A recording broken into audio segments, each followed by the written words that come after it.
I had a hard time with numbers growing up, but words have always been my friend and solace, actually, for me. I think, my first memories of having a personal relationship with reading probably started with like Where the Red Fern Grows and Pope Joan. There were books that kind of led me to understanding that I wanted to put words on a page myself. And anytime I felt like retreating or sort of going somewhere else, it was easy to do so in a book. I remember the first book that I really, really fell in love with and that kind of made me understand that this was something that I'm never gonna have enough time in my life for. Like that there is just a sort of bottomless, unending source that was available to me was through Steinbeck.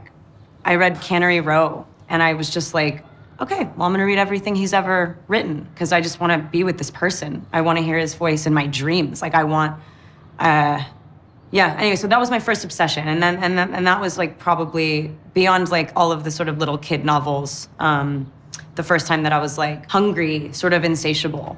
And I feel really lucky for that too. Like I read the whole of East of Eden on a plane. Like I was going to Shanghai and it was a really long flight and I was claustrophobic on the plane. I was 16 or 17 and I had teenage anxiety. I think I got through 2/3 of East of Eden in a 15-hour period because I just was like, if I just stay here, I'll be okay.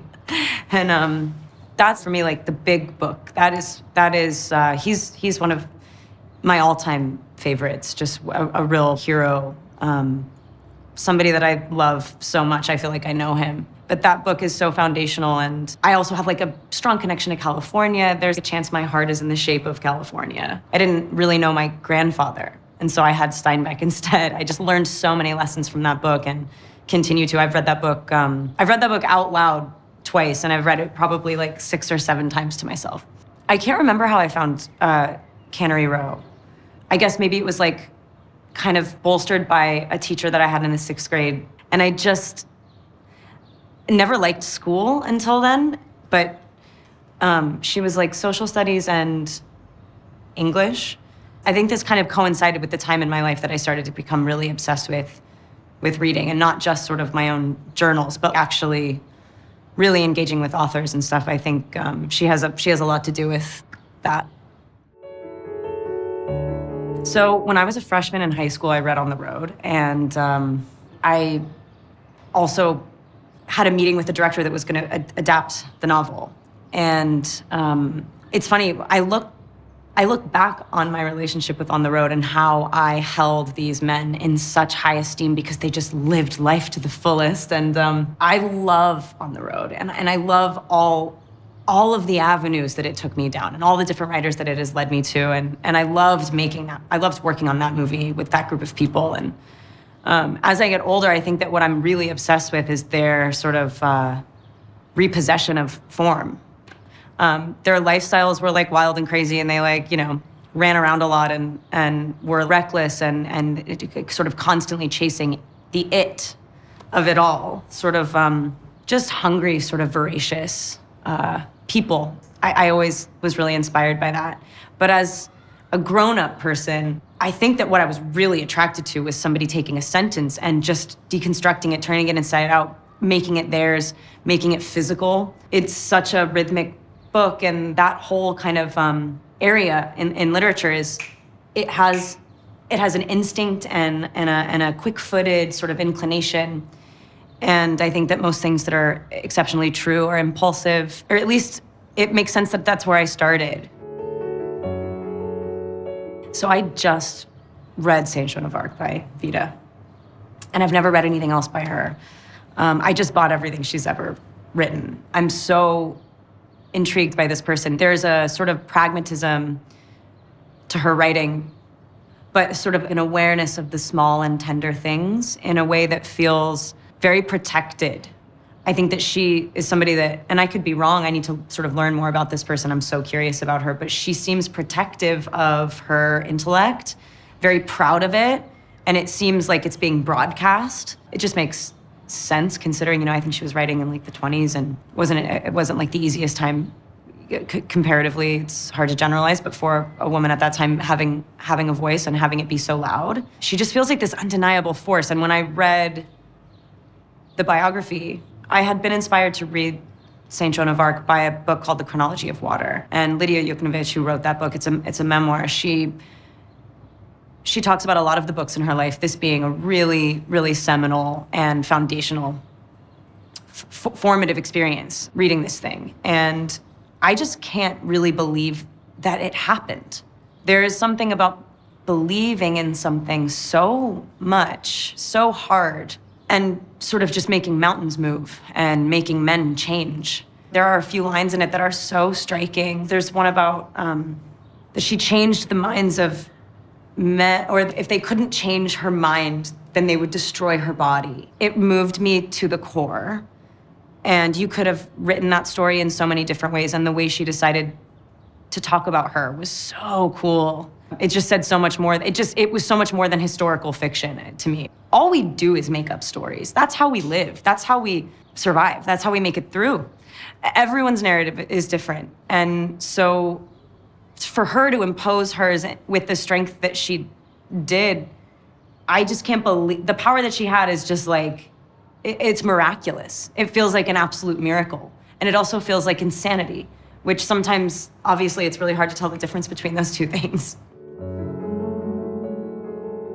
We were just talking about some people being from another place. Tilda, Bowie, Didion, they're like alien people. I feel like when I read anything that Joan has written, that I'm getting a skewed sort of sideways glance at things that I usually just see straight on, and somehow she's always able to help you kind of step to the right or left and see it from an odd angle, and then really just shed new light on things that feel normal to me. It's like she has a almost sinister take on things that feel kind of unanimously accepted, and she's always able to sort of remind you of things like that. I don't know. I think even just her physicality beyond the words, you look at that person and you just imagine what it would be like to live in there. That voice, that particular voice, there is no one like her. I don't feel like any of it is even close to derivative. Everything feels original. All of it feels like thought bubbles from another planet.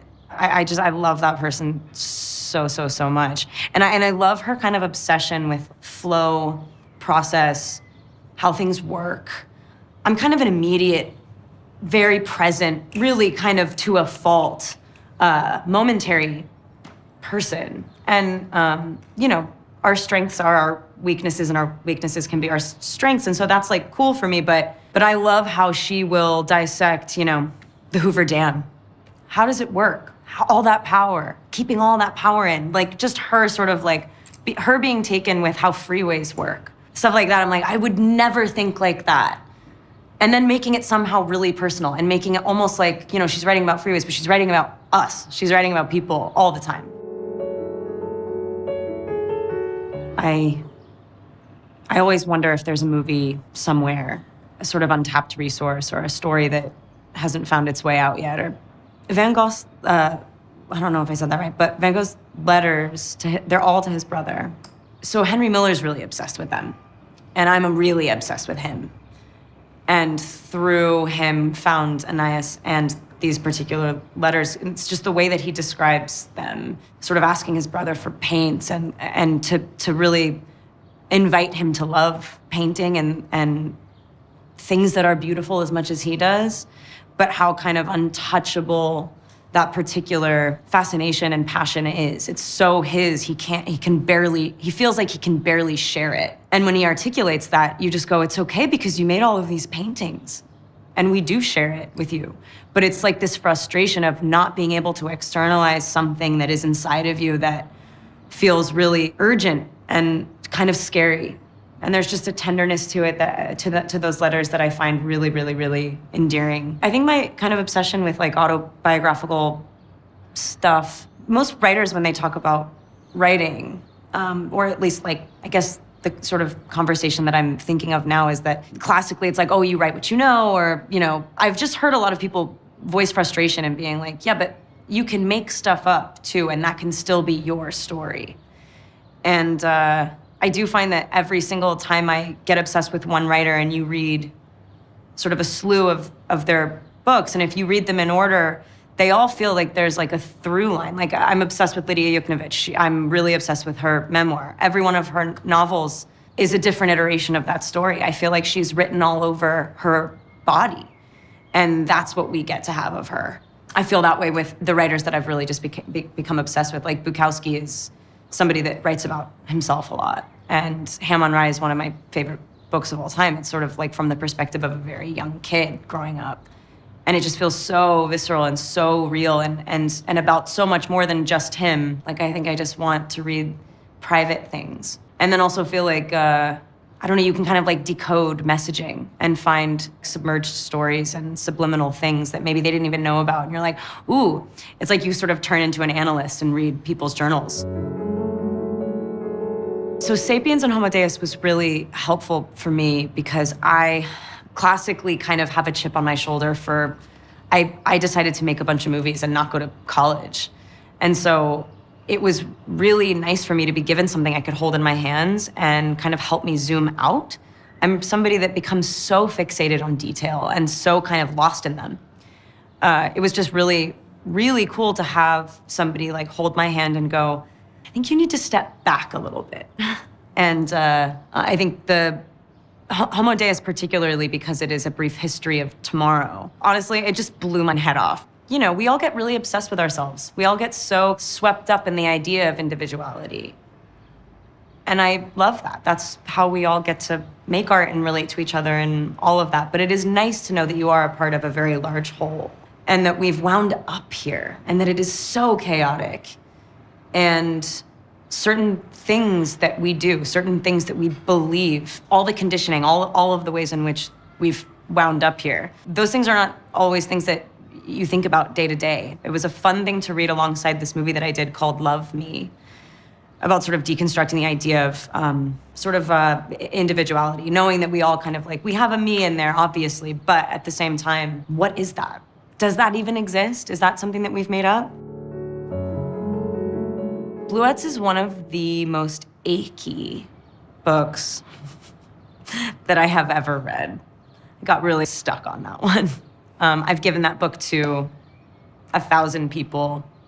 I think I read it during a time where I was maybe experiencing some heartache. And her kind of allegorical take, like her true obsession with a color, it was the only way that I could fathom expressing that type of like loss feeling, that feeling of your heart has been taken out of your body and put somewhere else, and that it's a color that's everywhere and permeates your entire existence and you can't get away from it, but you're also in love with it. And the whole thing just felt like she was able to take joy and sorrow and make them the exact same thing. I love that book. That one, Isaviden, Bluets, those are the ones that I've read the most. Just Kids should have been on my list, really. I love that book so much. I've been lucky enough to share some space with Patty, and I had read Just Kids, and then I was at a party being sad, and she came up to me, tapped me on the shoulder. I think it was actually at the after party for the Met Ball, which couldn't have been the more like a more perfect place to be in the boom boom room and go, I don't think I'm in the right spot right now. And then have Patti Smith tap you on the shoulder and go, we're all here for you. And by we, she meant like us, like the people that are for you will always be for you. And we're right here. I think I didn't say anything. I think my mouth kind of just sort of dropped open and I just went like, thank you, I love you. And she went, and then the next time I saw her was in New York and she said, you know, I had a feeling you were here and I came out to find you and here you are. She's somebody that loves other artists, is an unabashed fan. And then when you read Just Kids, her sort of going after the people that she reveres, the people that she looks up to, her heroes are people that she seeks out. I have always, like since then, sent her bits of writing, asked her questions, sort of pursued her. So annoying. I just want to make that movie so badly. I have plagued her in regards to Just Kids. That's something that is going to be a longer story for her to tell. I'm so curious to see how that finds multiplicity in art. I know at some point somebody will film that, but I love her so much. There are certain people that just make it feel okay to have voice. And sometimes it's so hard to find your own, and you just talk to the right person and suddenly you're screaming, and she is that person. For so many people too. I'm not special. That's a God-given talent. That is something you are born with. And you know, when I say God, I don't really know what that is anyway. So that's something that is a cellular thing. Most of the writers that I really, really dig have that too. Henry Miller has a book called My Life in Books, where he just talks about the books that he's read in his life that he wants to give people, and the sweetness in which he writes, and the kind of just the unembarrassed kind of soul splurged. Just being such a fan of things really says a lot about a person. And when you're willing to, like, not willing to express, but you so need to share that with other people. It's the only way. It's the only way to live with it. Like, you can't live with it alone. I love people like that. What books have really made me cry? Me and my girlfriend read Wuthering Heights out loud, and there are a couple lines in that book that made us both lose it. There's just sort of a steadfast commitment to love psychosis. There's such an alienating love story there.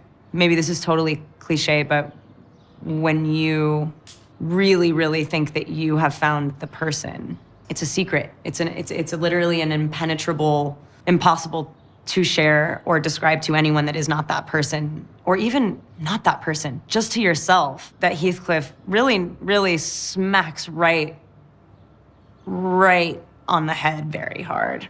There are just certain things that he says that are like so just ridiculously committed to feeling that I loved. And let's see, I read the first chapter of The Jungle Book recently, and it made me like really ugly cry, like really kind of choke on a few tears. Bluets I read in a period of time where I was crying a lot. So I don't know if it was the book or just the life that was going on alongside the book. I'm actually reading a book right now called Tree, and it's from the perspective of a California live oak. And it describes an ecosystem and kind of relates that to being alive and sentient in any way, shape, or form, whether you are a plant or an animal or a person, a man, a woman. It strips away pretty much everything and connects us all. And the first couple chapters of that, I was kind of weeping throughout, because you also feel this like sort of ecological loss while reading it, which is what we've done with our earth, and just personalizing the perspective of this tree. And it was so stunning. That's something you should definitely pick up. I've never read anything like that. It actually reminds me of Homo Deus and Sapiens. It's a completely different book. It's a novel. But there's something about sort of paying credence to our sameness and the kind of permeation of love that is available if you want it. It's described really well. There's a poem that I wanted to read. It's interesting that I do actually have a really developed relationship with like very strong American male writers, but they're all the really sweet, tender boys. You know what I mean? And there's a Bukowski poem that I read to my girlfriend. We went to this sushi restaurant in Los Angeles, and all these photographers like got out of this, all of a sudden just sort of materialized. And she was about to get out of the car, and she was like, "Oh, we better run into this restaurant." I was like, no, hold on, close the door.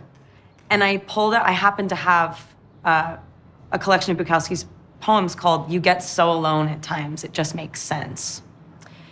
And there's a poem in that book that I was like, I know this is weird, but just chill with me for 1 second and listen to this. And I'm gonna read that poem right now. And in the face of such ridiculous like absurdity, it just made so much sense. So yeah, it's called No Help for That.